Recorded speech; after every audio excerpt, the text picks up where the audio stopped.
There is other news. In Ukraine, residents of Kyiv awoke to the aftermath of Russian shelling that wounded 3 people. It also cast a shadow on what was supposed to be the first day of the school year.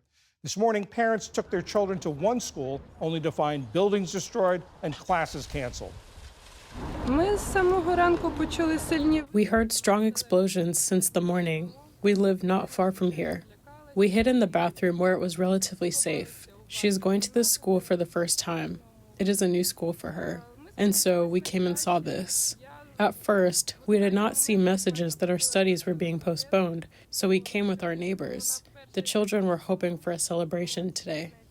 Explosions rocked Russia's Belgorod region just across the border from Ukraine.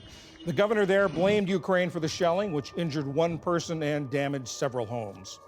The U.S. government has seized a private plane used by Venezuelan leader Nicolas Maduro.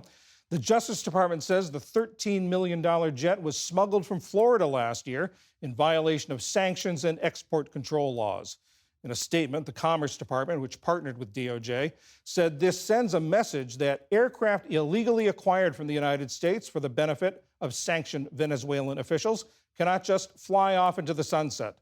The seizure comes just over a month since Venezuela's contested presidential election. The U.S. says Maduro lost to his opponent, Edmundo Gonzalez. Police in Chicago say a shooting on a subway train early Monday has left 4 people dead. 3 people died at the scene at an above-ground station in the western suburb of Forest Park. A 4th victim died later at a hospital. Officials say a suspect initially fled but was arrested on a train on a different line and a weapon was recovered. They described it as an isolated incident. An investigation is ongoing. More than 10,000 hotel workers across the country are spending this Labor Day on strike. They're calling for higher pay and more even workloads. Hundreds of hospitality workers at a Hilton in Baltimore were the latest to join the growing lockout. There are nearly 200,000 fewer hotel workers now than there were before the pandemic. The union wants staffing levels restored and wages increased. We have a lot of people that are just living check to check. We're asking for a $10 raise, and even with that $10 raise that we're asking for in the next 4 years, by inflation numbers, we would still be considered poor as a hotel worker in the next 4 years. So we're asking for a contract that is a modest contract. Union President Gwen Mills says the strikes are part of a long-running battle over benefits in an industry that's disproportionately made up of women and people of color. Representatives from Hyatt and Hilton say they're open to negotiations. At the Paralympic Games in Paris, Team USA's lineup of para-triathletes won a combined 8 medals today. Among them, veteran Haley Dans, who struck gold after finishing second in both the Rio Games in 2016 and Tokyo the last time around. On the track, a Paralympic debut for Ezra Freck turned into a golden finish in his classification of the 100-meter dash. Americans also won medals today in swimming, badminton, and wheelchair rugby. And you may not know the name, but you've probably read one of her stories. Longtime Associated Press reporter Linda Deutsch has died.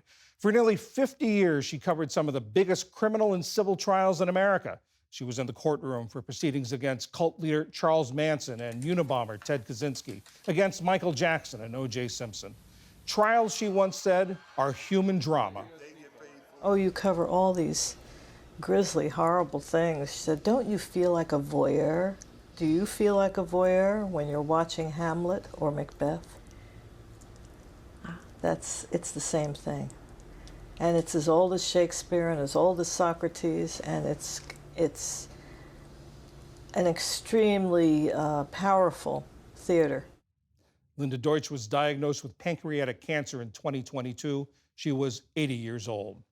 Still to come on the NewsHour, our Politics Monday duo weighs in on presidential candidates' efforts to woo union voters. And a new book chronicles the precipitous downfall of former lawyer turned convicted murderer Alec Murdaugh.